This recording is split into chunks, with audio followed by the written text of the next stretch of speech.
ethics is really important. Like when you do stuff like that and you're not showing your true self, and you're doing some things by being smart and being a snake around people, you're The being loopholes. yeah, like you're being unethical. First of all, you're not respecting yourself. Second of all, you're not respecting the people that are watching your videos. So to me, this is something like we see daily. You have the guys on roids who start showing off the whole time, and a lot of people get dragged into these things where they want to look exactly like that person, but they don't know what happened Yeah, for yeah. that person to look that way.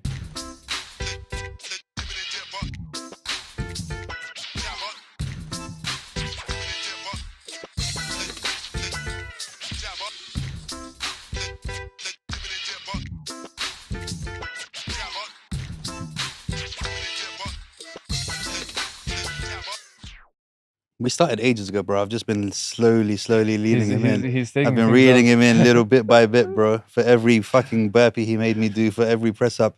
Come on, Johnny perfect. Nemer in the house, and I'm Hey. gonna get you back for every single one of them. We talk about the fitness industry Yeah. being what? You lowered the what? The brightness of the purple. You think for 1 second I'm taking this out the podcast. Welcome Win to the podcast. So guys, you know why this purple shit went back behind me is because of him. What's the word? Vanity.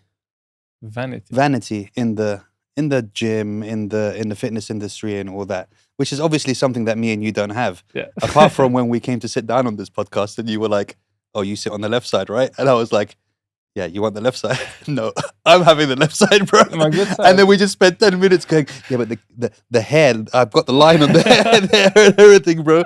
But Johnny, it's been a long time coming and I've like really wanted to do an episode with you for a long time, bro. And I'll tell you why. Yeah, this is the bit where get me some baby oil. This is Diddy moments, bro. I'm about to massage his ego for a long time. The one thing that I love about you, and I always have respected, coming from a lot of people don't know that I've got a master's in Your sports background, science, and yeah. I've trained celebrities and I've Yeah. trained athletes, and I used to have a 6 a.m. boot camp in Skydive Dubai and blah Yeah. blah. I've done all this, so I know people just like I know podcasters and stuff. I know course. trainers, bro. When I look at them, I know what a trainer is, and I know someone who's done his level 3, and that's as far as it's gone, and they've become a personal trainer. Yeah. I always noticed with you, bro, the addiction that you had to further learning your craft, Yeah. right? And I say craft because I don't look at you as a trainer, because you don't look at yourself as a trainer. True. You look at such a long, like right now, all the knowledge you have, I'm sure in your head you're like, I'm not leaving. It's not enough. Like there's so much more, right? True. So you always reminded me of that kind of Charles Poliquin kind of person who is, you know, determined to find other things. And coming from our industry, from this industry, you have the American School of Sports Science and all that stuff that will tell you something one year. Yeah. Then like a dickhead, you will go and tell all your clients that. And then the next year they'll go, oh no, actually, we don't do that. Do the opposite, right? Yeah. So tell me about like, what gives you that hunger to kind of keep educating yourself and become like levels above the rest? You know, I think you know that too. I already have an athletic background. So before getting into the strength and conditioning, sports performance, I was a basketball athlete. I used to have the work ethic as an athlete too. I was hungry to train. I used to wake up, train every day, 5:30 a.m., my strength session. I went to uni, team practice, my classes, then I had team practice again. So that work ethic developed throughout the time. The same work ethic is something I apply to what I'm actually doing right now. So I've been passionate about sports since I was a kid. And I think, you know, in our industry is very competitive. So like you said, some people go to level 3 and just stop. If you want to be one level above the rest or several levels above the rest, you need to put in the work. Educating yourself, reading researches, applying those stuff on your clients, learning. It's a huge spectrum that you need to go through to be able to develop yourself. And like any other thing, you as a podcaster, I doubt that you've been always doing the same thing. You always see how you can develop yourself. So it's in my industry, it's still the same too. I mean, no, I to be need- honest, as a podcaster, You- to interrupt you're you, I perfect. don't know what I'm doing now. I didn't know what I'm doing then. I just was like, yeah, I'm going to do this. I don't care. Like, and I'm but- just figuring it out as I'm going. Yeah, but you're great at what Yeah. you do, man. Because And I chat shit, bro. I've got a black belt. I've got a black belt in chat shitsu. It's not only here, no, it's not here. It's everywhere, bro. In the gym, fucking Yeah. everywhere. I think I was just born with that natural talent of just talking, bro. Yeah. And Noah, one of the twins, my sons, Yeah. he's like that too. Yeah. Like, yeah. So Zayn is just like Yvette. Okay.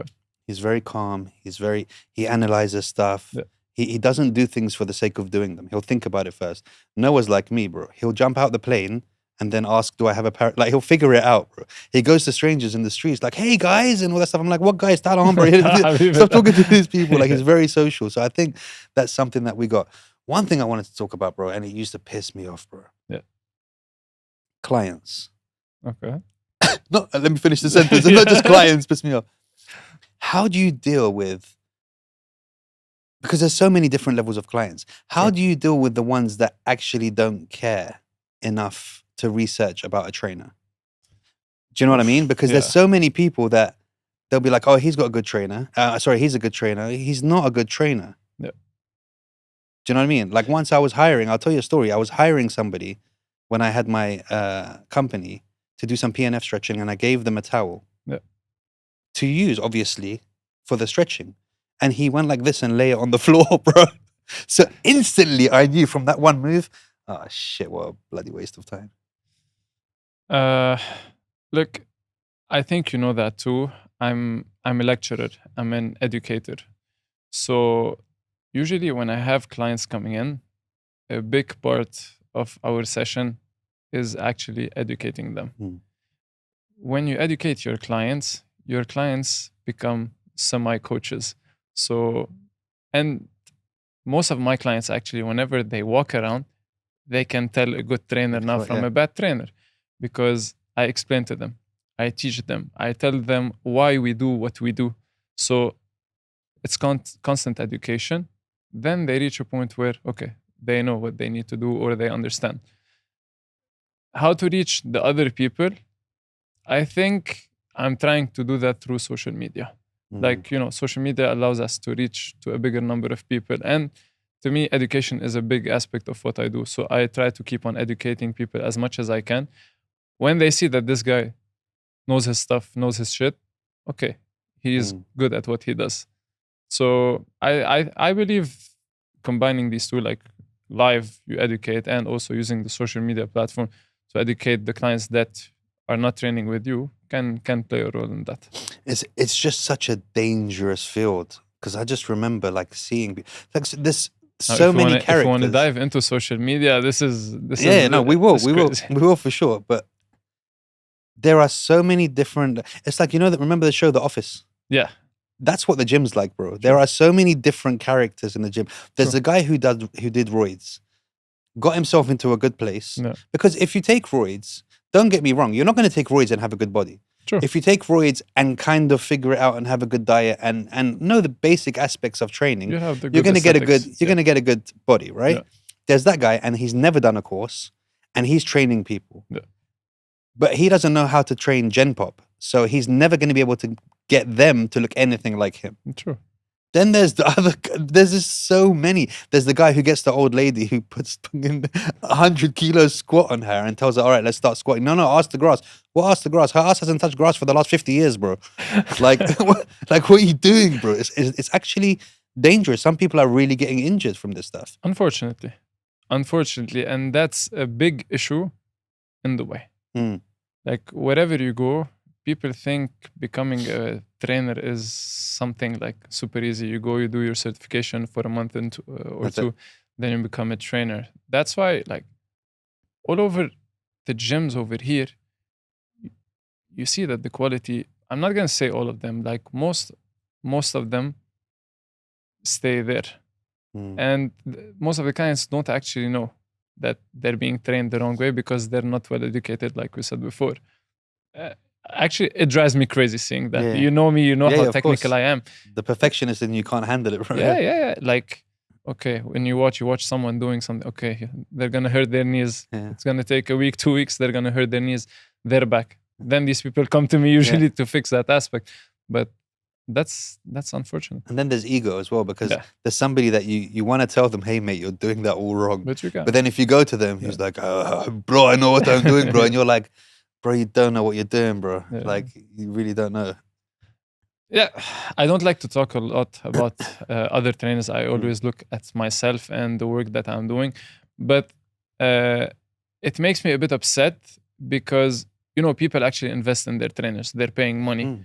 When you don't get the quality from that trainer, you're actually wasting your money. At some point, you're going to get injured. You're going to pay extra for doctors, for physios. Then it's an investment. Unless you find Abdurrahman, who is a trainer, a physio, a doctor, and a masseuse as well. Because they exist around here, bro, as well. They do all of it. I'm like, bro, you've done about $95,000 worth of education, but you didn't pay for it? Like, what's going on here? How did you learn? And that's a line that every single trainer needs to respect.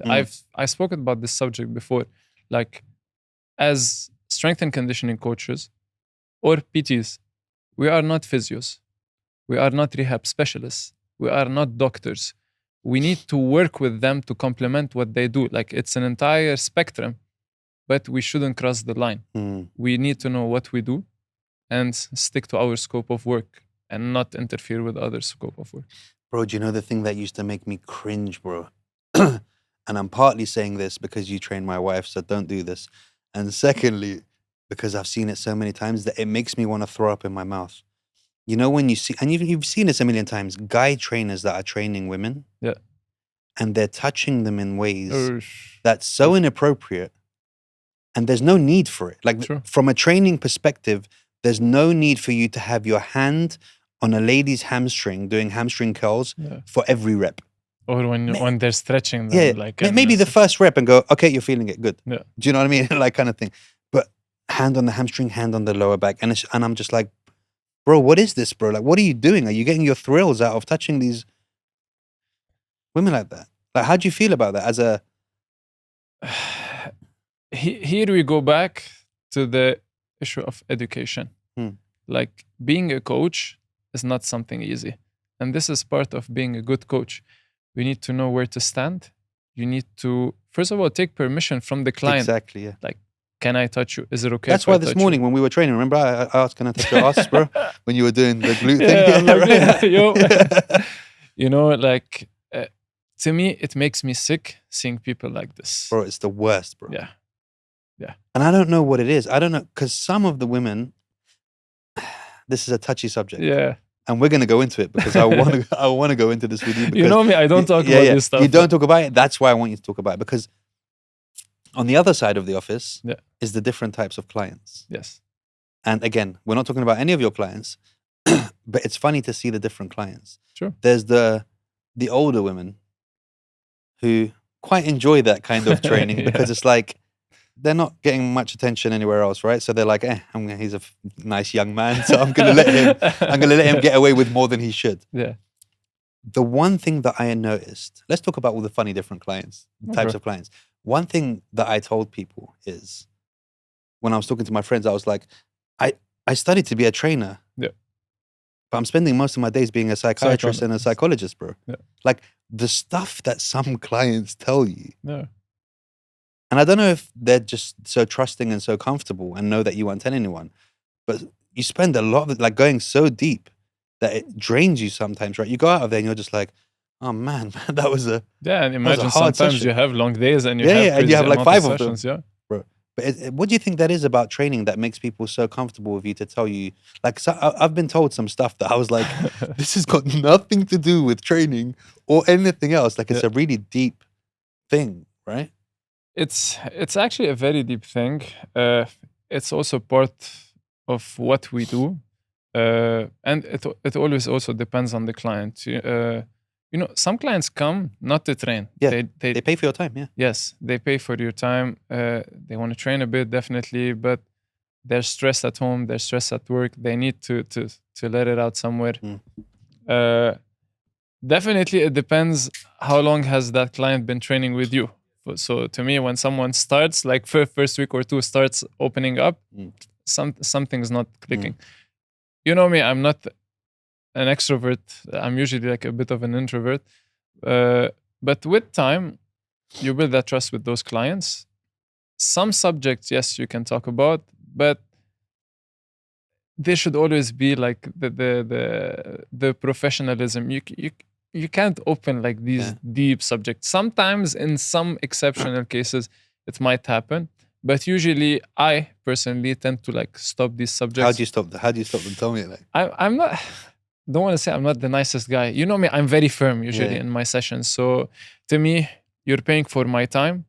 I need to give you the best quality or session that I can give you. And my character, I'm a firm guy. Like, no, I'm gonna give you the quality that you need. So usually I tend to yeah, but just how do you stop it? Shh. I don't want to talk about that. no, I just maybe I talk a bit Kind of about this. steer it away, right? Yeah. Yeah. Yeah, you have to be smart about it. Like you time the break, let's say, okay, enough, we need to get back into the workout. You go back to your workout. So you need to steer it away. It's very weird because sometimes you kind of build a friendship with people, right? True. And it's like, that's also a difficult one because once you start building a friendship, then they start slacking a little bit. And then you're like, bro, like, hey, are we here to train or are you here to piss about? Like, I get it. We're having fun, Yeah. but, I have a client who, like 3 weeks ago, gave me the best compliment ever. She's been training with me for 3 years. She told me what the thing that I like about you and that always makes me come back is that you never take me for granted in the sessions. It's been 3 years. She never gets bored. I always find ways to innovate the type of training. I always push her. So for a client to tell me you don't take me for granted, it means I'm doing my job and I'm always pushing her and she's not slacking. People will slack. It's your job as a trainer to make them come back and keep pushing. It's part of our job description or scope, because some people pay you because they need that push. So you need to know how to manipulate those variables with the different types of clients. She's lying. This is us. This is us, bro. Johnny's got the glutes of the town, bro. Everyone's talking about Johnny, bro. It'd be like, have you seen that trainer? Good. Yeah, it's good Good thing. marketing. Bro, 100%. The one thing that I wanted to talk about as well is a lot of people don't know you. Yeah, true. They know Johnny, you should be eating this at this time and this rep or rep range is blah, blah, blah. True. But they don't know who Johnny is. So let's True. talk a bit about Johnny. The most embarrassing thing we can get out here as possible. Let's start from Lebanon, Okay. and your childhood and all that, because Oof, I don't never even speak about these things. Yeah, I don't even know that side of the story. So let's talk about little Johnny first and the stuff that because a lot of people don't realize is that even though you come across very firm, very strong, very kind of like put together and organized, there's a lot of struggle and strife that's happened in your life and a lot of behind the scenes stuff, right? Definitely. I believe everyone has a journey. Everyone goes through certain struggles in life. I have a great family. I had a great childhood. My parents provided me with everything. So this is something that I'm always grateful for. Like my parents worked really hard for my childhood to be completely normal. But ever since I was a kid, people used to call me Rambo. Okay. This is something most people don't know. I used to be like a small athlete, like a 6-year-old, 7-year-old, just running on the street, playing football, playing basketball from morning till evening. Like ever since I was young, this was something that I deeply loved. Again, my parents helped me out in everything, but I had my older brothers too, who were always who had my back, who supported me in everything. And bit by bit, this developed within me. I actually never played for a basketball team like professionally up until I was like 14 or 13. So I started at a late age, but the coaches were like, we have a crazy athlete. I Yeah. was super fast. Yeah. So from there, I developed like my passion for basketball, for football. That passion started growing. Then I went into a bit of fitness. You know, when you start Yeah, your 100%, gym yeah. journey, Yeah. chest day, Looking in the mirror shoulders day. every day, just like flexing and nothing's Yeah, changing. yeah, Right? and you're a kid, and you start winning those Yeah. those tops. So at around 16, 17, this was a bit of a turning point, and I want to say in my career, because I needed to choose between basketball and football. So at that time, I had the tryouts for the national team under 18. We were like 50 guys, 20, 15. I was chosen between the top 12. I went all in basketball. Then around at 18 years old, you know, when you want to go into university, typical Arab parents. Yeah. You want to either be a doctor, Engineer. an engineer, Yeah. or. So I couldn't pursue like the career I wanted in basketball because I needed to study. I started engineering. Wow. So I do. I mean, it makes sense now why you have that kind of technical side of everything. Yeah, like I started engineering. I tried to play basketball. I went 1 year into Division 1, but it was actually a bit too much. Too much with this. To manipulate, yeah, at least for me. Yeah. So but wait, let me go back. Yeah. So this moment, because again, I come from an athletic background. I used to play professional football in the UK. I was the opposite of you. My mom was just like, "Do what you want, just don't die." And that was literally. I like, wish I would literally go out of the house at 7 a.m. skating and stuff like that. Yeah. And she thinks I'm around the corner. I've got 2 trains and I'm on the other side of like England, bro. Like literally all of us would go to a skate park. Like if she knew where I was, she would have killed me, bro. But we used to spend the whole day. And so she was just kind of like, yeah, and just do what you want to do. Yeah, بس أخليك. Yeah, but just stay around kind of thing. So how did that feel to you from that point where, because it's hard for a child, especially somebody who's good at what they're doing. Yeah. And the potential is there.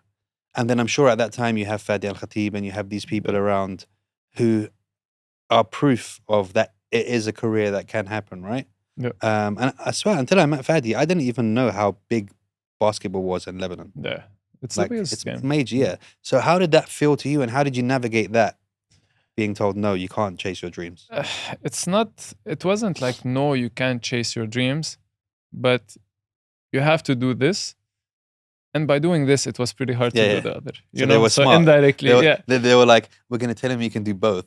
We know he's never going to be able to do both, right? You know what happened actually, like towards the last 2 years in my at school, because I had lots of basketball and under 18 national team, my grades started dropping because I was the top 2 at school every single year. So the grades started dropping. I was getting better at basketball, but you know, should I tell you this? I'll tell you. So actually, I had a game before getting into that. We had a semi-final. I think I was 16. I played with a club called Central. So before we had practice, we were getting the report card. So my mom told me, when you get the report card, send me a message about the grade. And Johnny, don't forget before you go to practice. I got the report card. Grade wasn't that good. Yeah. I switched my phone off. You were like, if you can't get through to me, I can't tell you what it is, right? Yeah. So I went to practice. 30 minutes in, mom shows up. Wow. So she's proper Lebanese woman, bro. Man, she did this. Johnny. I looked. She's like, she did this. Yeah. You get your stuff now, and we're leaving. And who was panicking? The coach. Because we're losing our star player. we had the semi-finals. So I went back home. No basketball for the whole week. We had the game. Coach started calling my mom, please, we need him to play. We need him to play. Eventually she caved in. I played the semi-finals and we actually won the tournament that year. But yeah. So that was something that happened. That's nuts. And then you went into the studying then? Yes. So then we had later on university. We went more into studying. When I was in university, I also actually played with the university at LEU with the captain's team. So there was actually where I found my passion for strength and conditioning. Our strength and conditioning guy is my mentor. His name is Amir Eid. So he basically made me fall in love in strength and conditioning. So I went to my studies. Then instead of playing Division 1, I started playing Division 2 just to stay in the game. I love the game. And throughout those years, I was training with Amir. So by the end, when I was almost done, I usually used to work every single summer, like a summer job. So I spoke with Amir. I told him, Amir, I need to do like a certification so I can train myself later on. It was simply as that. So I wanted the certification. Just so you know what you're doing when you're training yourself. Yeah. As simple as that. Yeah. That summer, he told me, would you like to help me out? He had a startup, Miami Fitness Factory. I'm like, yeah, like I'll be happy to do it in summer. So I was doing my certification and helping him out in summer. And that was the summer 16 years ago till now. That was it. Wow. I got hooked. And of course, I kept on educating myself, more certifications. That was it. But what is it specifically about strength and conditioning that you enjoyed more than, normal gen pop? The science behind it, the physics behind it, the details. Like, when you train strength and conditioning, you have a huge entire spectrum that you cover. It's not like the typical resistance training. You have the plyometrics, you have the power, the explosiveness, the running, change of direction. Like you have everything, literally everything.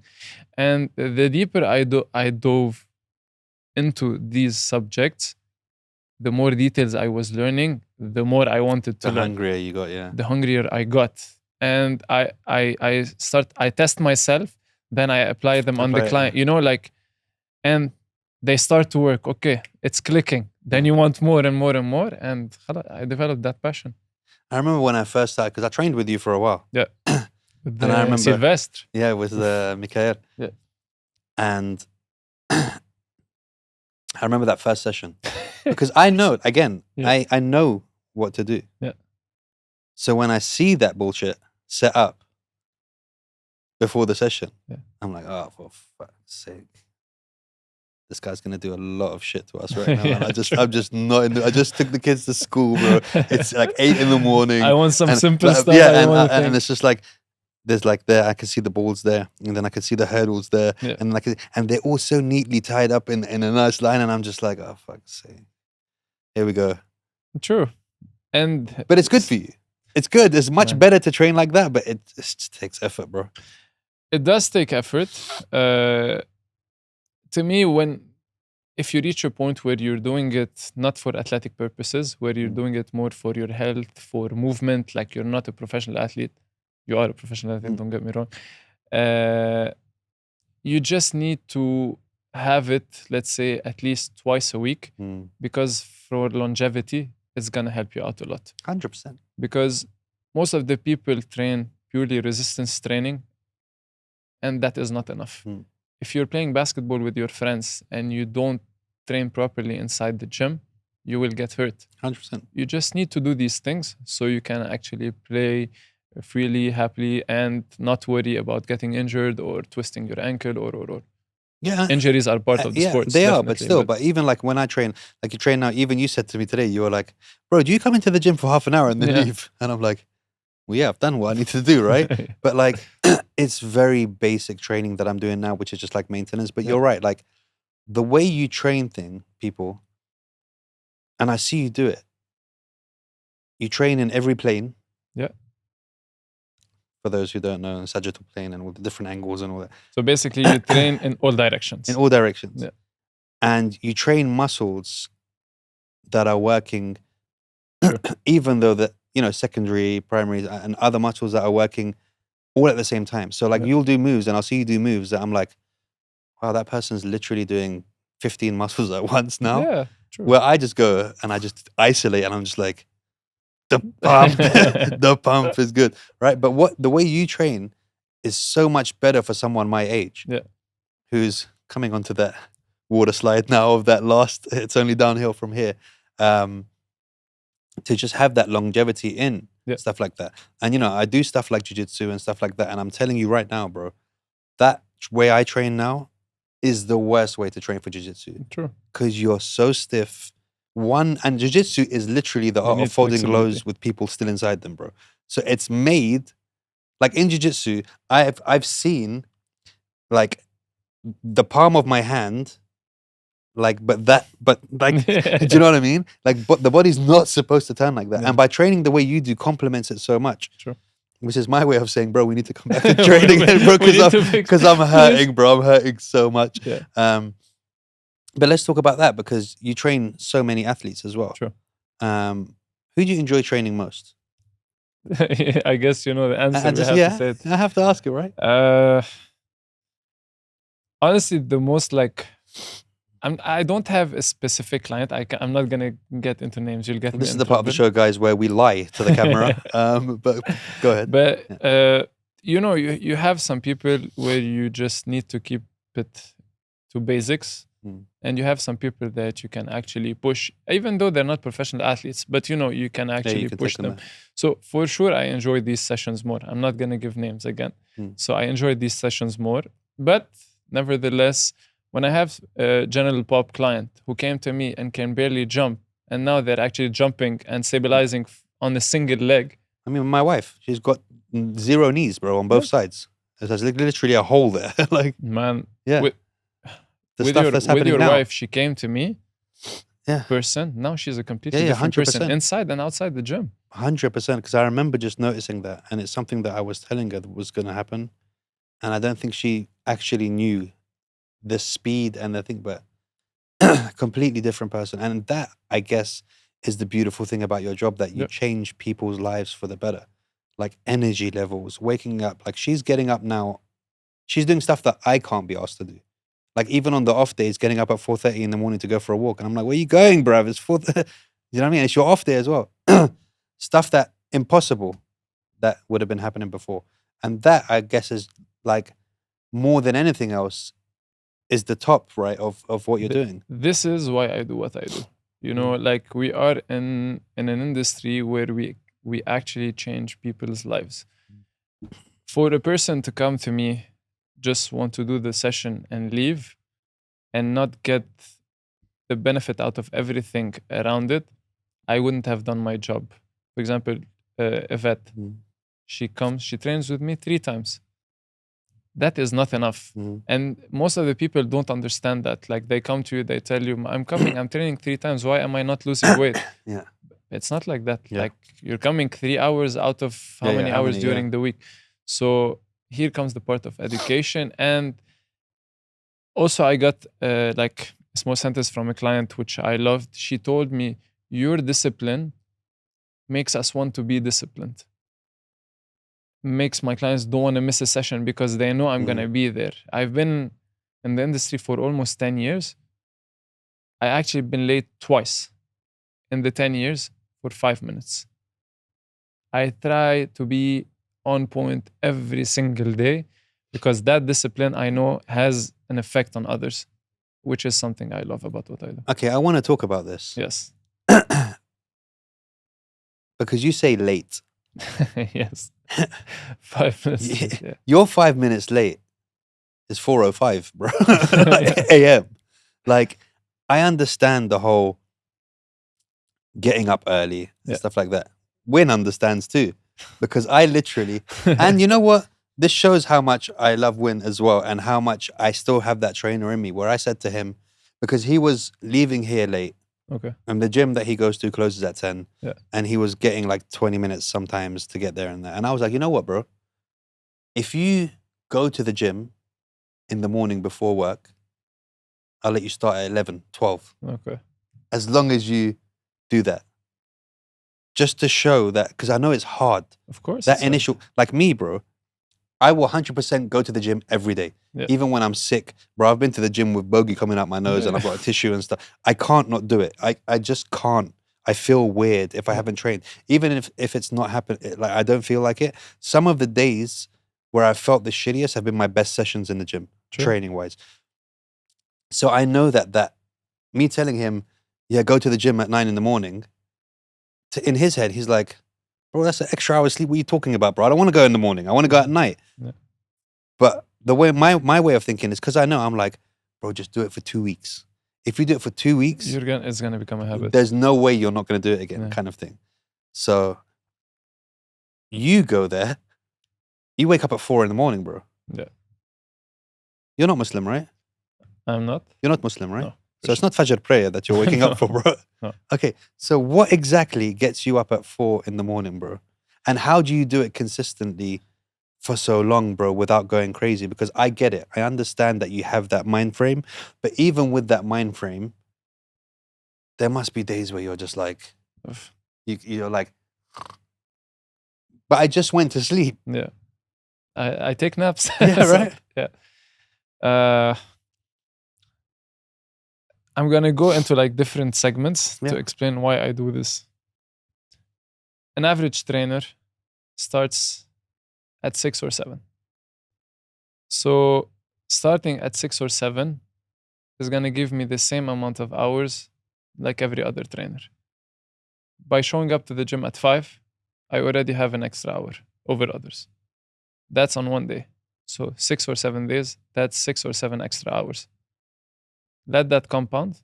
It's been, I'm not gonna say in Lebanon, I used to start 5:30, not 5. Here I start 5. Oh, 5:30. Sorry, I didn't realize you were so lazy, bro. Fucking win. Check this guy out. 5:30. Bullshit. So imagine this. I've been here for 4 years and a half, and this has been compounding for 4 years and a half. So how many hours do I have over other trainers? And I don't necessarily have sessions. I have a client who shows up at 5. Yeah. But What's wrong with, what's their mental problem? What's their mental diagnosis? no What's mental wrong with them, problem. bro? They started coming at 5 because of me. Wow. And That's it became crazy. a habit. And now that guy shows up on the days where he doesn't train with me, by himself, trains at 5. Yo, guys, so everybody knows there's 2 days in a boat captain's life that are the best days ever. The day you buy the boat and the day you finally settle the boat. After fixing it, after doing all the maintenance, after scrubbing all those little barnacles off the bottom, it's a headache. But that's where the Captain's Club comes in. So they started this really cool club. All you do, you sign up for the year as a member, you call them up, you go on the app, you tell them I'm coming, the boat's ready, it's filled with petrol, you take all your friends out, you go out, have a laugh and come back. You don't have to worry about all of that monotonous stuff that comes with owning a boat. So, guys, if you want to pretend you got a boat when you don't have a boat, but still have a boat, call the Captain's Club. Bro, I'm going to pay you to train me. Yeah.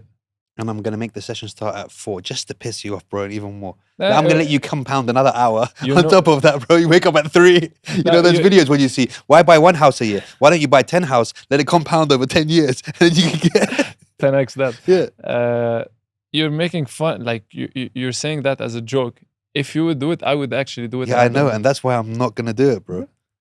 And people know my character. If I tell you I'm going to do it, you know that I'm going to do it for sure. So going back to that, so this is one aspect of it. Second aspect is it gets me mentally strong to a point where whatever you throw at me, I can do. I never nag. I never say I'm tired. Some days I feel I'm exhausted. I don't show it. People won't even notice. Once I go home, man. Yeah, done. You know, so it gets me mentally strong where I have the ability to stand on my 2 feet the full day, giving sessions or doing the things that I need to do. And I keep pushing through. So on the days where I have more coming in, or let's say I have some days that are harder than the others, mentally I'm able to do it. Nothing, it's nothing. No, I understand you on that point because I still have that same kind of mentality. Like I used to get up at 5 every morning and do the boot camp at 6 a.m. and stuff. And I know you're going to say this is really bad, but I have really weird issues of sleep. Okay. Like I don't care about it. About? Sleep. And I know it's the worst and I know it's recovery, but I'm very happy with 4 hours sleep, 6 hours sleep sometimes. I'm not the guy Yeah. you can talk to about this because I'm worse than you. Yeah. I do believe 8 hours is overrated. It's too much, right? If I sleep for 8 hours, I feel like shit. Because your body adapted to sleeping X amount of hours. The full, I need my 8 or 9 hours of sleep. Or I'm going to be to, grumpy tomorrow and all that's bullshit, that's right? not true, man. I'm sleeping 4 hours and you see how I train. Yeah. I'm not saying go do that again, but to me, 8 hours is sometimes overrated. Your body adapts to what you do. So if you get, it's not the most optimal. If your body adapts to 4, 5, 6 hours of sleep and it doesn't bother you, like, Then it's fine. yes. But mine isn't so much to adapt it. It's Again, more. sorry. Yeah. We're not professional athletes. Well, speak for yourself. You should have seen me in the gym today. I had a half an hour of solid workout, bro. People were looking like, look at that guy over there. He's crazy. Yeah, when he's not slapping Johnny's ass, he's doing some really heavy weights, bro. Now, mine, I think, is more ADHD than anything else. Okay. I can't silence my mind, bro. I have like 15 voices in my mind and they're all really cool people, bro. And I really enjoy talking to them, bro. So whenever even if I go to bed, Yeah. I'll watch Family Guy or I'll watch something until 3 a.m, then wake up at 6 or 7 for the school run kind of thing. Yvette's the opposite to me. Yeah. She's got issues. I don't know what's wrong with her, but there's a vitamin deficiency or something. The second her head, it's like, Inception. She falls asleep. Bro, Inception when he goes like that and then he goes into the other world. Yeah. The second her head touches the pillow, it's like sometimes it's mid-sentence, bro. Wow. And I'm just like, am I some dickhead here? We're talking about something really important and you're just fast asleep. Like, Zayn is like that too. Yeah. The second he touches... Actually, I'm a bit like that too. Really? Yeah, I can sleep quick because I barely sleep. But then I sleep in cinema and shit. Yeah. On like date night and stuff and Yeah. all that stuff. Like we'll go to the cinema at 8 o'clock and I'm like, like in the movie. Like certain scenarios will make me sleep. Yeah. But other ones, no. Okay. Basically, you need to find also what works. So basically what we have established from all your research that it's bullshit, sleep's not really important and we should all just stay awake as long as... It is very important. It's just this works for us with what we do. It's working like... But for an average person, how much sleep do you think that they should have? I would say between 6 to 8. To me, 8 is a bit too much. It's like the third of your day. So 8, 6 to 7. Because you can sleep 10 times, 10x that shit. Get over it. All right, we were talking about something the other day which I found interesting. People like Goggins. Okay. Oof. Okay. Yeah. Now, don't get me wrong, I love Goggins Okay. for what he achieved for himself. Okay. Being very overweight and he went through his stuff and he did it. Nice story. I don't think the way he trains is good for anyone else other than him and whatever calcium he's got left in his knees and his legs, especially athletes like fighters. So I saw him training Izzy Adesanya and a few Actually, other fighters. Damian Lillard also one time with him. And you train a fighter like that before their fight, it's over for them, bro. So how do you feel about that? I think you know the answer to that. Well, I want everyone else to know your feelings about it. No, like, to me, it makes no sense. Like, scientifically, it doesn't help you in anything. Maybe the whole purpose is the mental aspect, which I understand. But performance-wise, there are actually it doesn't transfer to anything. So, again, I understand the mental toughness, etc. Okay, but from a physical standpoint. So why do you think so many people are pushing the narrative of training? Sorry. Pikachu. Of that kind of thing. So he's very successful in what he's doing. Yeah, it's basically... What about his marketing, you think? Yes. It's basically the way he markets himself, the way he speaks, the way he pushes himself to the limit, like we've seen his videos. But that's your story. That's how you lost weight. But your knees are fucked up.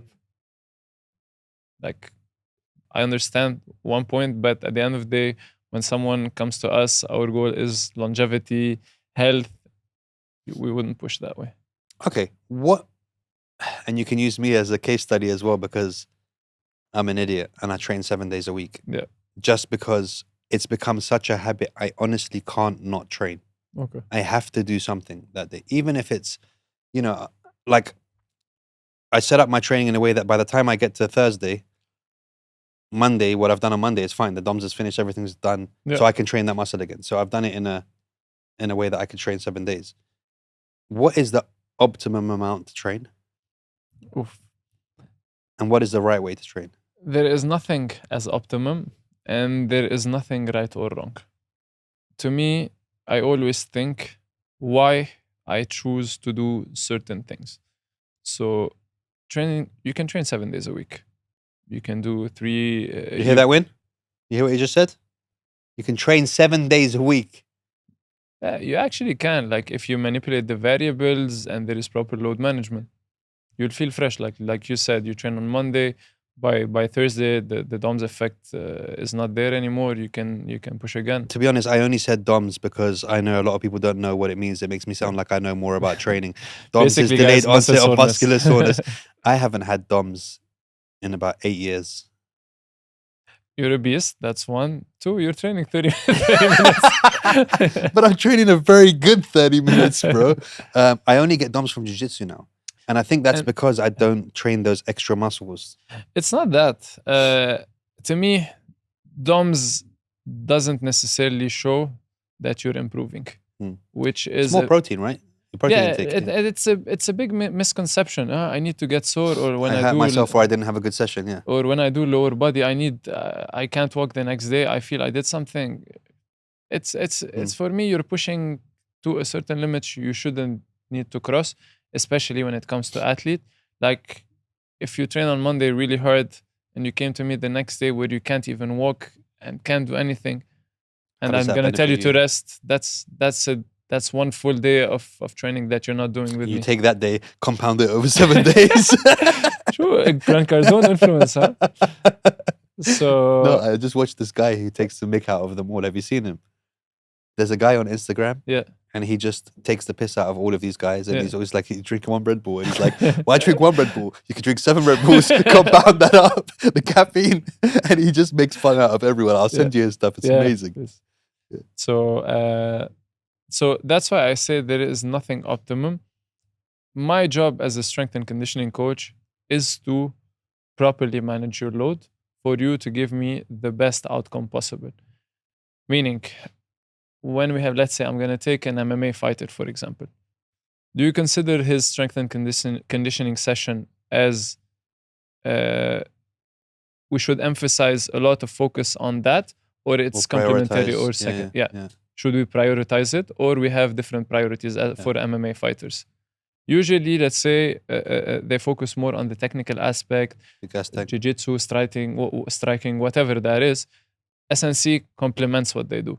So, for example, for an MMA fighter, based on the load that they have outside of the weight room, I would say, let's say, come 2 or 3 times, and I play around with the program. Whereas when I'm in a complete off-season program for a basketball player, no, I'd rather have you 6 days a week, where I can push you. You can get the benefits we need you to get, and later improve, on, exactly. And when you reach, let's say, your preseason, we increment it down exactly. And stuff, So it all depends. That's why I'm saying there's no right or wrong answer. Everything depends on who's the client, who's the athlete, what are the variables, what we need to do, and we choose. Okay, now I want you to go against that statement and make a right or wrong answer. What is the best, most efficient way for a male, let's just say at 30 to 50, to train? You like that question, huh? Personally, I always tell people go for athletic training, strength and conditioning, because it covers everything. Going for pure resistance training or hypertrophy work, that's one aspect. Or doing yoga and those classes. Just whenever I have someone, not only male, like female coming, I'm doing Pilates, let's say 2 times a week. Yeah, like Pilates is Pilates. What you do in the gym is completely different. It complements, let's say, the mix of both is good. So that's why I'm saying there is no right or wrong. But to me, the best way to train is strength and conditioning and athletic training. Yeah, I like that. Let's talk about the elephant in the room. Well, not in this room, but in the gyms. Let's talk about Big T. True, Big T. The Big T. Big T, Hey, what do you want to talk about?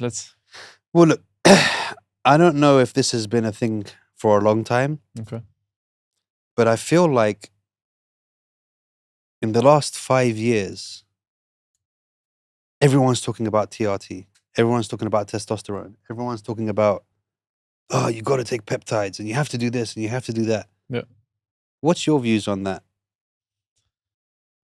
Uh, Let's talk about for a man my age okay.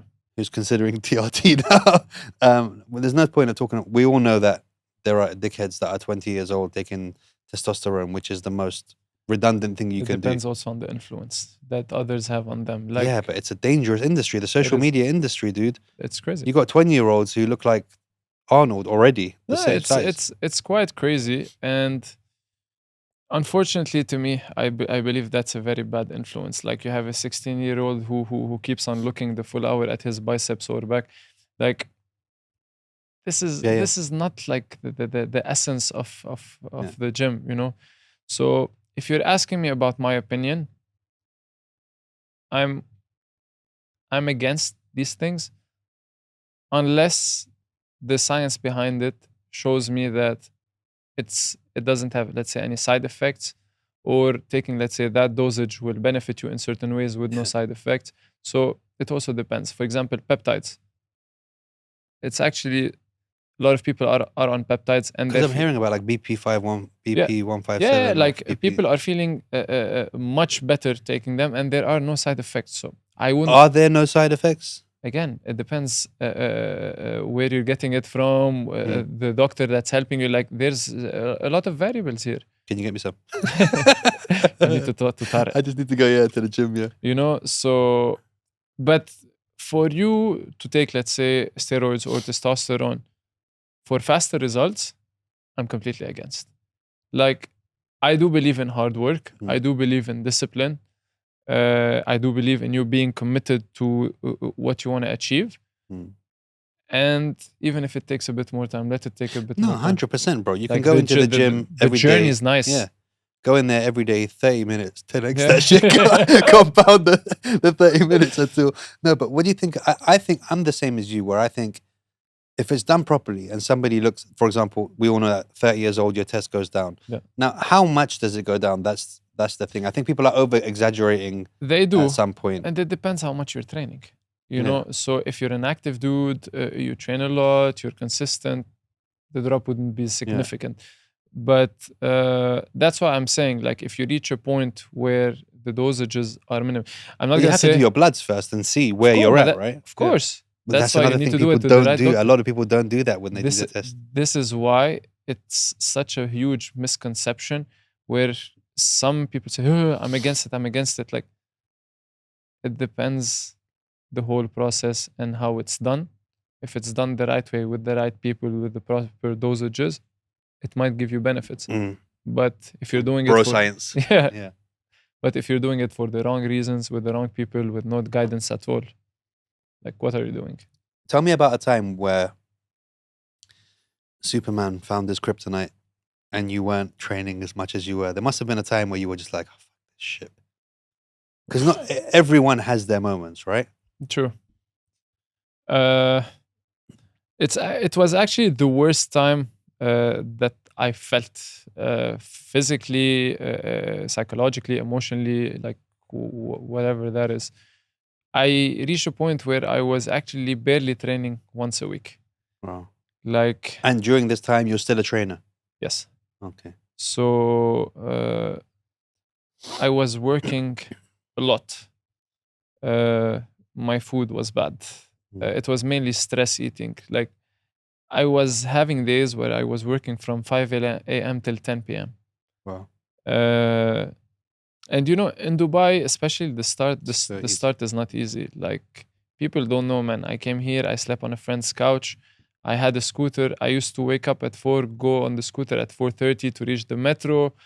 Came to Champs. Like, even during the heat, I was driving my scooter on the road. Like, the start was extremely hard. And I used to spend entire days at the gym to get as many clients as I can. Like, this is how you start.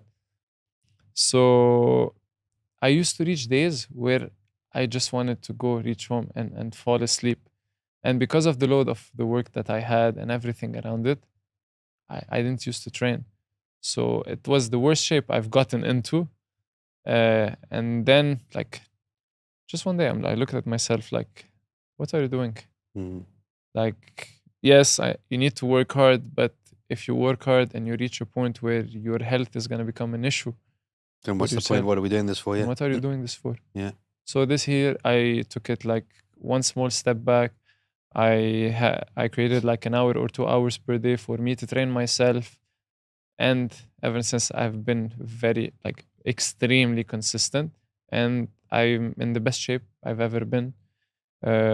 I'm always like alert at work. I'm the most productive I've ever been. I focus on a lot of things at like I have a lot of things going on like Mm. the right way. So now I'm happy that I reached that point. So you just need to get me there again, bro. Nah, like it's not. It's definitely not easy. Like again, you said it before. People see me, they see like this firm guy who's always like on point. You know me, like it's always the same outfit, Mm. like the long socks, shorts, polo, like the way I look, the way to me, presenting yourself is actually 100%. the start. This is what I want to talk about next. Keep going. Yeah. Keep going. So they see me, the way I come in, the way I say hello to people. Like you see me, I'm very respectful. I don't overdo it. So, but people don't know anything behind that. Some days I'm exhausted. Some days I'm literally can barely stand on my feet. Mm. Is it easy? It's definitely extremely hard.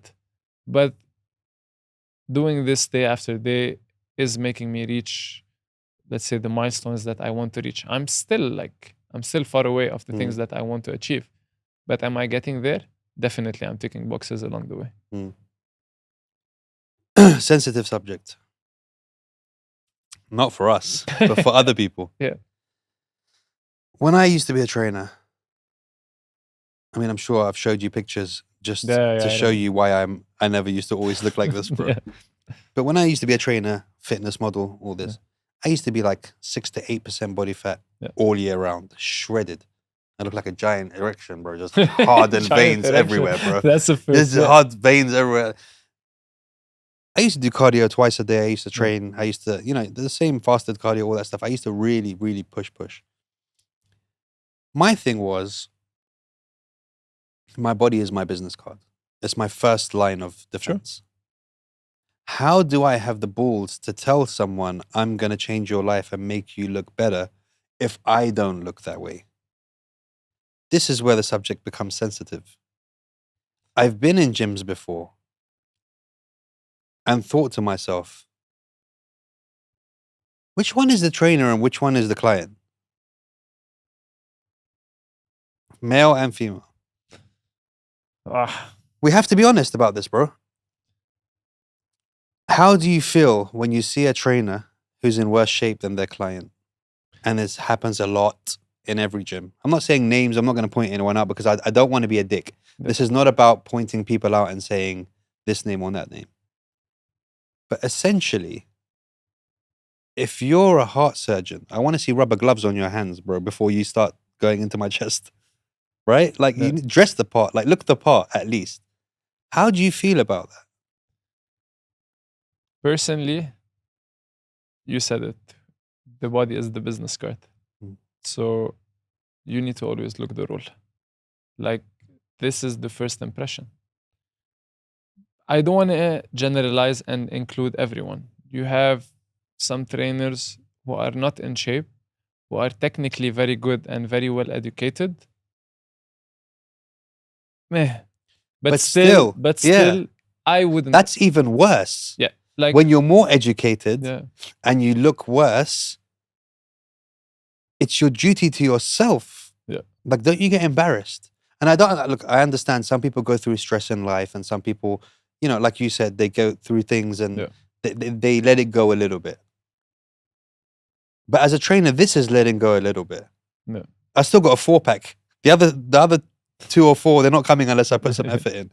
But you can still see this guy trains. Yeah.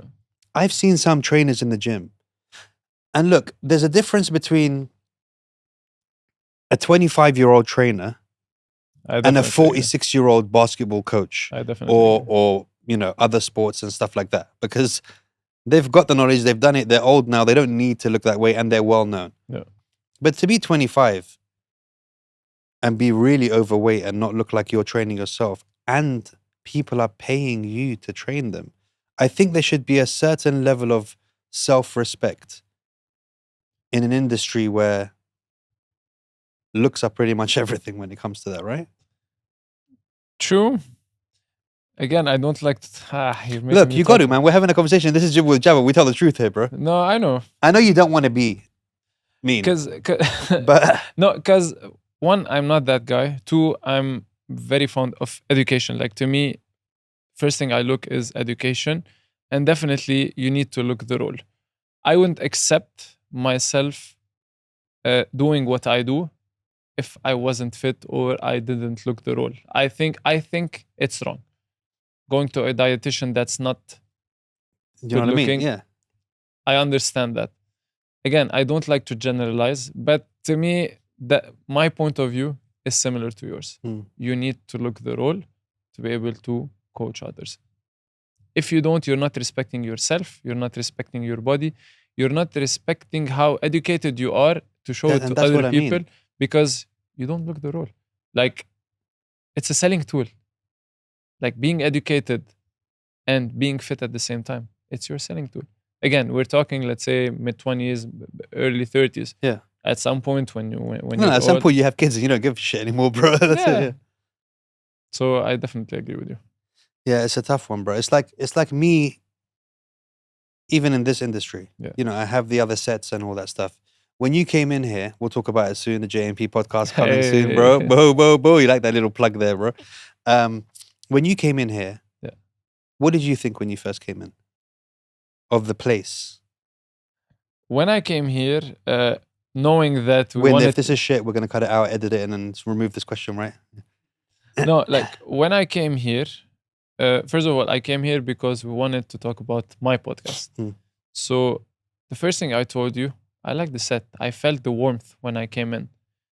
Then when we were deciding for, let's say, my section, I told you, I feel like this represents me. Yeah. And we chose that.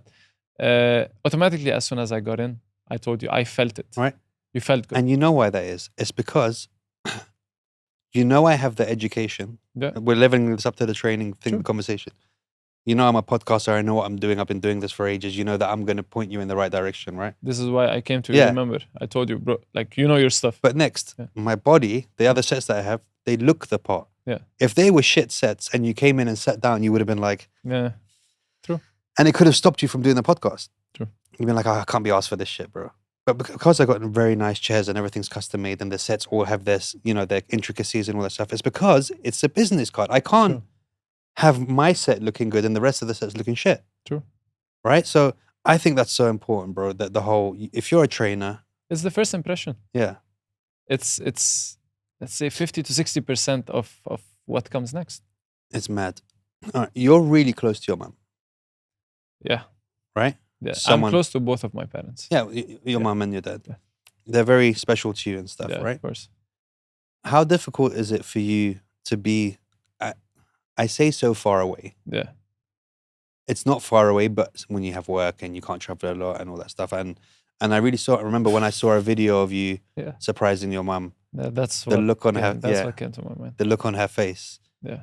and the look on your face that it was such a genuine thing.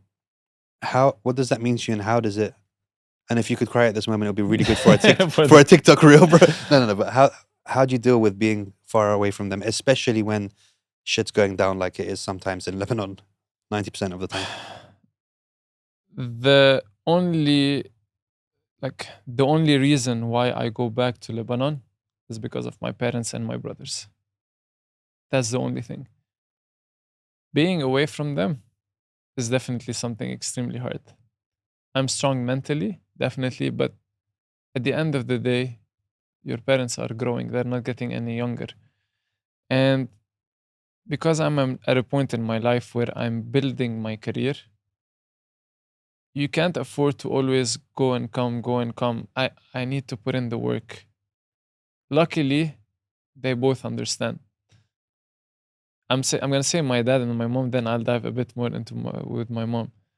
But sometimes I reach a point where I call them once or twice during the whole week, and it makes me upset because I don't want to be that son. but I have too much going on. Before, when I was there, you know, you always go back to home, you have them. Like, I used to have every day, like, I used to go to work, have breakfast with my mom, then keep going. Like, these are the stuff that I really do miss. I never spoke about this with anyone, but man, I miss this. I miss every single moment with my parents. Literally every single moment. And when you speak to them on the phone, you can feel the sadness in their voices. I'm their son at the end of the day, and this is I'm almost gonna be 5 years in Dubai. So it's been actually 5 years where whenever I go to Lebanon, I play basketball too. So I barely see them. So it's hard. It's definitely not easy. Yeah, it's a tough one. And your brothers? My brothers. Everyone knows I have a weakness to my younger brother. Yeah. He knows that. So with my younger brother, this is something separate. But I told you, when I went to university, my parents pushed me for education. So now I'm helping him because he wants to try, let's say, Division 1. So I'm telling my parents, let him try to do what he wants to do. Don't limit him the way, let's say, you limited me at some point. He's tried, he failed, it's fine, but at least he tried. Then he moves on to the next one and to the next one. So Jad to me, man, is something different. And I'm even close to my older brothers. Like, they're not from the same dad, so they're my half brothers, but I say they're my brothers. It's the same, yeah. Because they've been with me ever since I was born. So each one of us has a character. Each one of us is crazy in a way, but yeah, we're a nice bunch to be together. Yeah, it must be difficult to just be far away. It's the same thing with my eldest son as well. Like, to have, it's weird because when you talk, it's like you're not away, right? Yeah. And then there's other times where you're just like, I just really need to just. It's a feeling you around. get. It's a feeling you get, especially when you go back home and you're alone. Like, you feel that. Oof, you feel like that loneliness, that emptiness. Yes, okay, I'm pushing hard, I'm pushing hard, I'm pushing hard. But sometimes you miss, let's say, Something's missing. Yeah. Yeah. Yeah. And it's, again, I'm strong mentally. I can handle it. But I miss it. But we're all human. Yeah. You know, we all have that human aspect. Should I ask the question that every woman in the gym wants the answer to, Johnny? Sure, what's the question? Is there a Mrs. Johnny around? Nah, there's no Mrs. And why is there no Mrs. Johnny? And if the right Mrs. Johnny comes, can you work a little bit less hours and maybe wake up at 6 o'clock instead? Why did you put I me don't on know, the bro. spot This is with Jibber, bro. I told you we're gonna go all out, bro. Because I'm sure this is a question that everyone. I mean, I've heard it being asked before, so I'm not gonna lie. My lifestyle is not easy, you know, and I don't have a lot of time to give. So my priority is actually my career and my work now. So it wouldn't be fair to the Mrs. Johnny, me not being able to give her time. And I actually don't have time now. Whenever I do have time, I'd rather spend that time a bit to myself because I need to like refresh, to replenish, because my days are long. Like, you're talking 5-8, 5-8, 5-8. Like, I reach the end of the week, I'm genuinely tired. So to then, she's like, should we go for a walk in Global Village? You're like, bruv, I've been up since 5 in the morning. No, but you're talking like you're talking like about this as a joke, but this is what I was suffering from at some point. Like, I genuinely can't. So for the time being, it's just maybe I don't know, Mrs. Johnny might come, but when it comes, it comes. Okay, but what does Mrs. Johnny look like? And I don't just mean physically. Yeah. I mean, actually, yeah, let's throw what she looks like in there, so then other girls can be like, oh, that looks just like me. Like, what does she look like in total? Like, what kind of person do you see yourself with? What qualities do they have to have? And I mean, and this does sound like someone is asking me to do some checks. It's not, honestly. But if you would like to do some checks, ladies, you could just DM me and I'll get the questions I'll help out. you out. Yeah.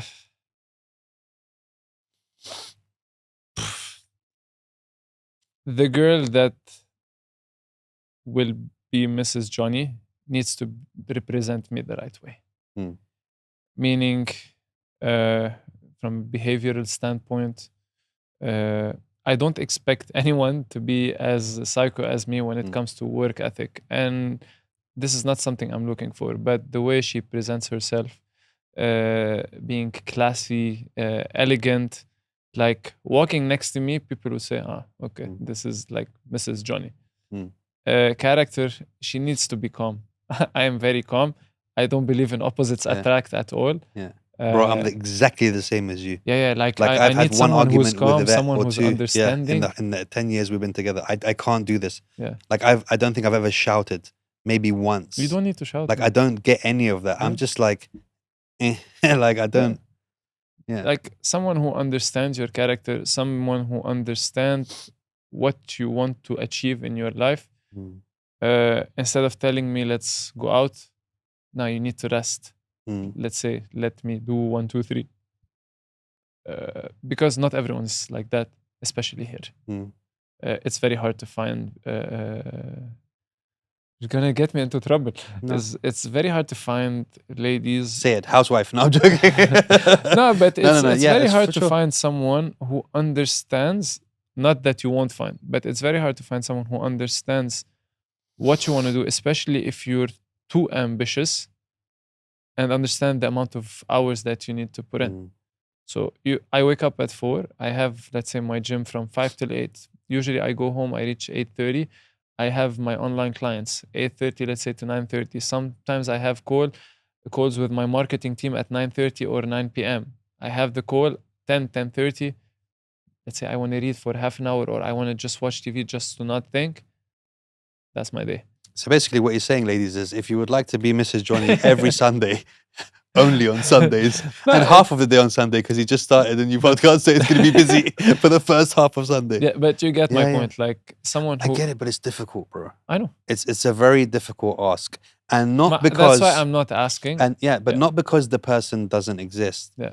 Because it wouldn't be fair to the person to be in this type of relationship. I agree. Is it something that you want? Do you want children? Do you want, a wife or that kind of thing? Or it's not a priority for me. So I don't like to overthink about the subject. Like right now, I'm not asking priority. Is it something that you want to happen? If it happens, because some people don't. Some people are like, I'm not interested in having kids It's not a necessity. If it happens in the right circumstances, I wouldn't mind. But my priority now is different. I want to achieve some stuff in my life that I need to achieve. And when you're in a relationship, when you have a family, when you have kids, it's not you anymore. Yeah. Like the amount of time you need to invest to that takes a lot from, let's say, what you would like to achieve. So I don't want to say make that mistake, but I don't want to dive into that before I achieve what I want to achieve. It's a very difficult one because I know you have to want it. It's easy. Like I really wanted kids. Like my twins, they're my homies, bro. I don't give a shit about anyone or the world. To the gym, yeah. I don't care about anyone in the world. Honestly, when I say my best friends are 7 years old in this world, I will choose them over hanging out with anyone. I would choose them over going out anywhere. It's the best thing ever. And if I can be medium successful and have them, I wouldn't trade it in for being super successful and not having them. Like it so outweighs being successful that I couldn't even imagine it. Like I would rather be broke with them with no possible future or career or hope. Like obviously I want to keep them fed and stuff like that. I'm not gonna be homeless all with a bag and the stick with the little thing on the end of it. But I would trade everything in the world for that feeling. We went into school today. And they have these cubbies where they put their bags in the morning. Yeah. So today, when I dropped them to school, it was Share My Learning Day. So we went in and saw what they've been learning. They took me to their cubbies, and there's a fucking picture of me in both of their cubbies that they got their teacher to Google Jibber with Jabber, print the picture and put it in there. No way. No other parents got that shit. None of you got that shit, mate. Just my kids. No. But that to me was That just like, touches you, man, like crazy. bro, I was like, why is there a picture of me there? And they were like, oh, because I missed you and blah, blah, blah. And I'm just like, and they had like, choose somebody who inspires you. And they picked me. Really? Noah picked John Cena. Let me tell you why. He picked John Cena and me. Do you know why he picked John Cena? Why? Never seen him in his life, bro. Do you know that prank when they keep calling the woman? It's like, Yeah, John Cena. Da, da, da. Cena. He loved that so much. Apparently, it's his role model now that he inspires him. Man, I But used yeah. to laugh so Bro, much. it's the best, right? Man. Do you want WWE tickets? Well, it's your lucky day because John Cena. Yeah. So, bro, that chilling with the vet, honestly. So it's difficult for me Yeah. to understand. I get it. I see it. I wanted to say, like, I do Yeah. understand your point of view. I see your point of Maybe view. because you're in it now, and the feeling that And you because I'm like 60, bro. So it's like, no, yeah. but because you're feeling it, you have your kids. Mm. To me, I'm not thinking about it a lot. I don't want to stress about it a lot because in our culture, especially, Yeah. Dr. Joe was, and Yeah. to me, I personally, that's my personal choice. Yeah. No, I want to focus on that. How old are you now? 31. Okay. I just do want to just make one point. Yeah. There's going to come a point, Yeah. and this every human experiences it, where you're going to do this, 31, and you're going to do that, 47, bro. No, I know. It's going to go like that. So my advice to you, as an advice from a father, be aware of time Of course. during your successful journey. And again, you could be like my brother. My brother is 52. He doesn't care about kids. He's like, why do I want kids? I just come play with yours, and when I'm bored, I leave. That's enough for him. For him, having nephews is enough. So some people are like that. Yeah. Do you know what I mean? But if it's something, which is so dope, bro, but that you can see yourself doing, also be aware of the balance. Of course. And be aware of that time flies, bro. Bro, they were farted out yesterday, bro, and they're 8 in 2 months. Like that. So my eldest is 23, bro. Taller than me, disrespectful. So it goes quick.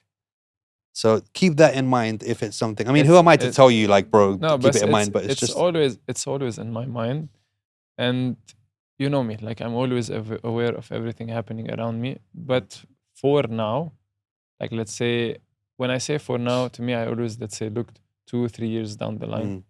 I need to focus on that. I need to build my empire. Yeah. I'm reaching there step by step. For now, this is the focus. Later on, focus might change. Yeah, it might change. Well, look, let's do it. Let's talk about the JMP podcast coming soon to a theater near you. Yeah. What made you decide that you wanted to do it, and why now? Tell people all about it, bro. It's about to come out soon. It's gonna be crazy. No, look, I watched a lot of podcasts. I'm always interested in diving deep into the science behind the sports, entrepreneurship, the biomechanics, like you name it. Like everything related to our industry is something I love. So I listen to a lot of podcasts. I watch a lot of podcasts. But there is no one towards our region. I always watch podcasts from people in the US. Huberman and all that. Exactly. So I told myself, like, of course, there's levels to it, but why not be that guy? Or why not start? Like I told you, like my goal is to get athletes on, understand their mindset, what they're thinking, like the whole process, their journey, because people don't know these things. So I want to get doctors, strength and conditioning coaches. Like I want to go deep into subjects where I can actually help coaches in our regions get better. Because I do believe we have great coaches over here. But most of them, I don't want to say are not as hungry as me, because I am a very hungry guy to learn. So I want to learn every day. I want to read. I want to do things. So I want to see how I can help as much as I can a big amount of coaches to take that next step in their career. My podcast, I do believe maybe my podcast can help them out in a certain way. And help you out as well. You'd be Sure. so surprised how much you learn yourself on podcasts Yeah. as well from other people and First guests. experience was actually like quite nice, quite smooth. Yeah. It's definitely something that is taking me out of my comfort zone. I'm not the most extrovert person, you know Mm. it. So for me to sit and No, talk, bro, it was dope. And you know the one thing, see, there's two people in the podcast industry. Yeah. Two types of people. There's someone like me who can think quick, is witty, yeah, has some knowledge, knows a bit about everything, Yeah. and can make it a fun podcast. There's other people like Lex Friedman. You know who Lex Friedman is? Once you watch, you'll understand exactly what I'm saying. Very smart, very knowledgeable, introvert. Yeah. But all the other things make it super watchable yeah, because there's the knowledge that you know that where you're not getting this, yeah, you're getting an overdose of this. Yeah. Do you know what I mean? So it works. And bro, like the way you do things, come start shooting the podcast, 10x that shit. No, like your work rate and the way that you do things, I have no doubt that it's going to be dope, and it's what the region needs as well, bro. Well, 100%. that's why I came to you. And you remember I spoke to you like about that before, and I told you I'm gonna do that in summer. Yeah. And that's actually when I reached out again to you because you're great at what you do. Thank you for Thank you having so me. much, bro. So you're great at what you do. To me, I'm an expert in what I do. I never try to do things or what's the word? ما بدعي الفهم. Mm. So I know what I'm good at. Some people are better than me at their stuff, so I want to learn. Mm. So I came to you. I'm gonna learn from you, and I know for a fact with the proper guidance and with what I do, I know we can. 100% it's going to be good. And I'm actually just excited to just be on this journey with you. And where I know so many people as well that Yeah. I can bring on for you as guests and stuff like that at the right price of commission. No, and just pass people over and stuff like that. It's going to be amazing, bro. Even Win just really, he told me that he enjoyed the podcast so much, and Yeah. to the point that he was like, I was hearing kinda him in wanna- the background. I kind of want to edit this podcast, bro. I want to get involved in it, bro. Yeah, So I'm really looking forward to it, dude. me too. Is there anything that how are we on time, bro? What are you shouting for, bro? Is there anything that you feel like we've missed out that's important to get in there? So tell me about Mrs. Johnny. No, I'm joking. No, I actually it covered everything. I think I do believe so. Like we talked about the training, coaches, social media. Social media. Let's talk about social media for a bit as well. Yeah. Social media. Do you want to talk about it in all ways? Yeah, let's let some shots get fired, man. Missiles are flying all around the world. We might as well throw them out in here as well, bro. Bro, there's so many bullshitters on social media when it comes to fitness, and there's so. Look, let's put it like this. Yeah. First of all, the dangers of Photoshop Man. and people not understanding lighting and placement of lighting and that stuff and girls, because now Now we're gonna dive like this. Yeah, this yeah. is this is this there's is huge. Yeah. there's filters that are not just pictures. I came from the days where there was filters on pictures. Yeah. Now there's video filters that you can slim the waist or broaden the shoulders and all that and film the actual video Yeah. and you wouldn't know. Man, like to me, ethics is really important. Like when you do stuff like that and you're not showing your true self, and you're doing some things by being smart and being a snake around people, you're The being, loopholes. yeah, like you're being unethical. First of all, you're not respecting yourself. Second of all, you're not respecting the people that are watching your videos. So to me, this is something like we see daily. You have the guys on roids who start showing off the whole time, and a lot of people get dragged into these things where they want to look exactly like that person, but they don't know what happened Yeah, for yeah. that person to look that way. Fake plates, bro. Yeah, like even when it comes to education, a lot of stuff are thrown out there where people believe because of the way these things are delivered, Yeah. whereas it's not scientific or proven, and they start applying it and they might hurt themselves. So social media, man, is it can, for good, notice how hard it is for someone who's really good, well-educated people to get views, to get views or to grow their social media platform, whereas someone that just looks a certain way and that's it. yes. So to me, no, like Look, how many followers do you have on Instagram now? 44K. Okay, we're gonna open an OnlyFans for you tomorrow, and I guarantee you're gonna be on like 2 million within like 3 weeks, bro. Yalla. Let's do it, bro. Win. How good are you at shooting cheeks, bro? But cheeks. Yeah, no, but yeah, that's. But like, it. Sometimes I get upset because I invest so much time in creating content to help others, whereas someone who doesn't spend that time or just shows revealing stuff and like post some. It's crazy. Not just that. You have girls that have had BBLs teaching glute courses and selling them, bro, and making money. Like me. I have lots of female trainers, like friends who actually shed the light on these issues. Bro, like, it's crazy. This is crazy. It's crazy. You know the lipo? Yeah. Bro, I can tell you a lipo belly from 10 miles away, bro. Like, but there's and now so they're many marketing people. them, like they market it. They don't know. A lot of people don't know that that's what they're seeing. Yeah. What do you think the problem is with tests? Guys who take tests pretending they're not taking tests. Why do you think that is? Because when I start taking that shit, I'm gonna wear a chain with a vial on it, bro. 100%. I'm gonna be like, yeah, bro. To me, if you reach a certain look taking test, it's as if you're cheating the process. Cheating what? We're not in sports. Cheating the process. Meaning you reached a point faster. So when, let's say, people tell you, you look amazing. To you, when you're taking test, it's as if you're taking something that is boosting that result. It is. Yes.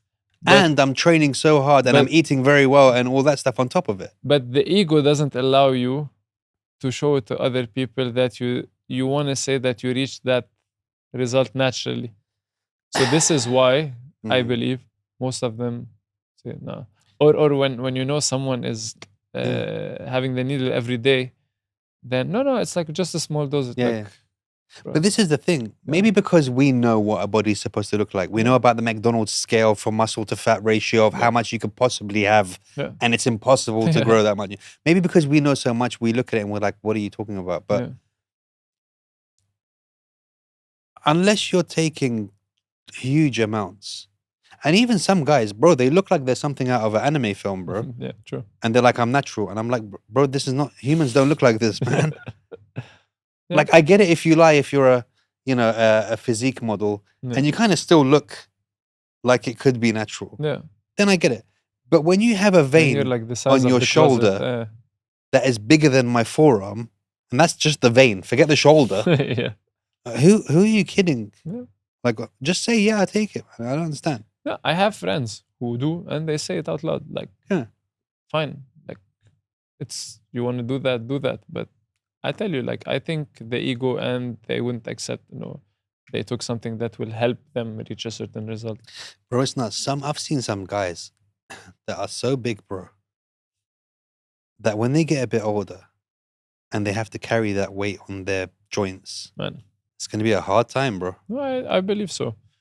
And like, luckily, let's say in Champs, the community, the community is more or less not the typical community that you would see in a bodybuilding gym. Like, we talk openly about these subjects.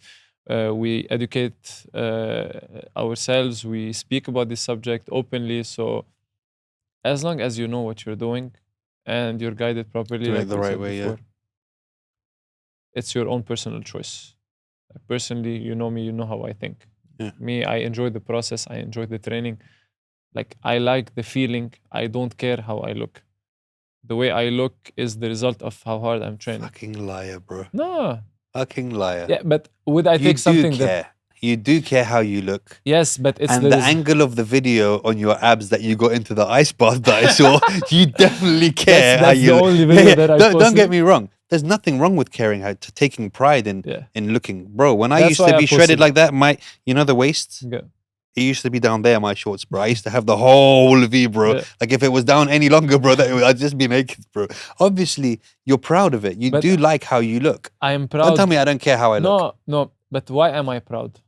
Because you got there naturally and you're Yes. functional. Yeah, I get Yes, that. like it was a I hard get that. process. But I'm not going to let you say, it's a byproduct Like- of all of my heart. Nah, you like how you look, bro. Like, of course, I do like how I look, but Yes. like, you got my point. It's not your main priority of why you Yes. train, Yes. liar. But you do like it. Because obviously, who doesn't like that, bro? True.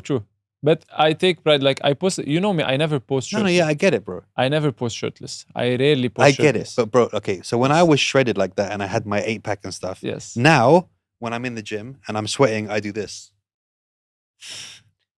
Then I'd I'd pull it over my head and wipe like that, bro.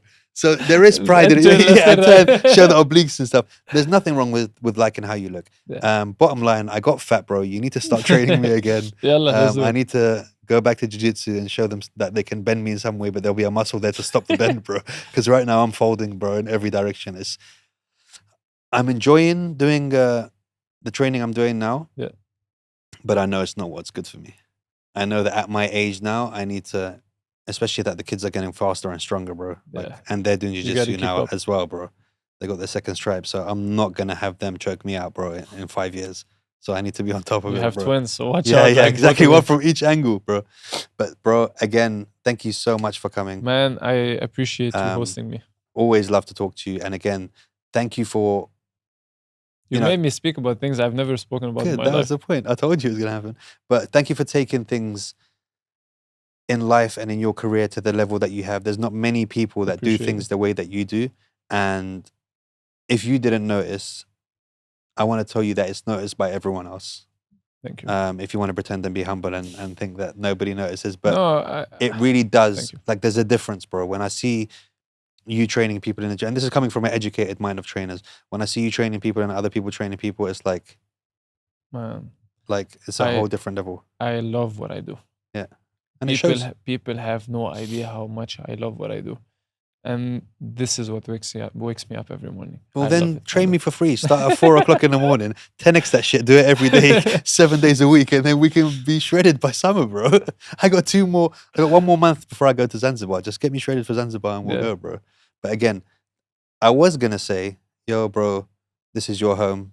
Anytime you want, You but don't- this you don't- actually you don't- is your home yeah, you now, don't- you right? don't Yeah, need so, to- yeah, so you'll be here every week, bro. Yeah. But again, I'm really excited to see in the podcast unravel. My one advice, which I don't need to tell you, Yeah. don't worry about anything. Just keep doing it. Yeah. And I know that you know that anyway. And I'm excited to see all the other tutorials and all the other stuff, and just to be a part of the process, man. Yeah. Thank you so much for coming, bro. My guy, I appreciate you. Love you, man. Habibi.